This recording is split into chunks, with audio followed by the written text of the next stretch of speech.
maybe the reason that we tend to overemphasize the individual is because there's so much emphasis on the other side towards the community, and it's often used as a tool to try to undermine libertarianism and say, oh, well, you're just selfish and you need to do what's best for the group. You shouldn't do what's best for you. You should do what's best for the group. And that kind of thinking leads to really bad outcomes in my view. And so I think that maybe it's an overcorrection. It's a pushback against that way of thinking. And you brought up Rousseau, which I think is interesting because Rousseau is famous for the social contract.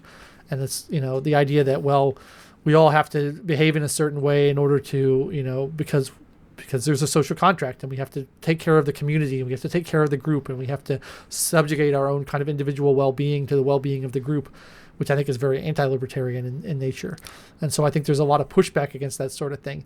And I guess a question I would ask you is, do you think that there's a distinction between the interests of a group and the interests of the members of the group? I think that I think familial community, familial and communal bonds can become tyrannical just like the state. Yeah. So yes, a community is not perfect anyway. It can become just as tyrannical as a state.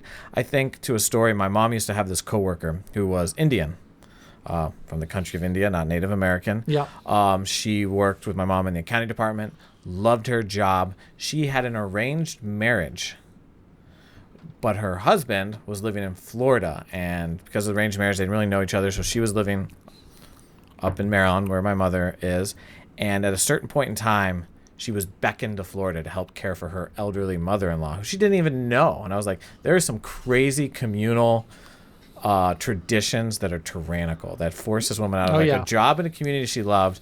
Instead of working, she did not have no desire to be a stay-at-home caretaker for a mother-in-law she didn't know.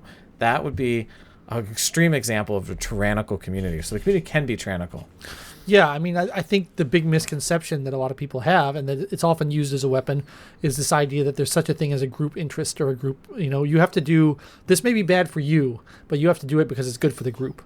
And it's like, there's no distinction in my mind between what's good for the group and what's good for the members of the group.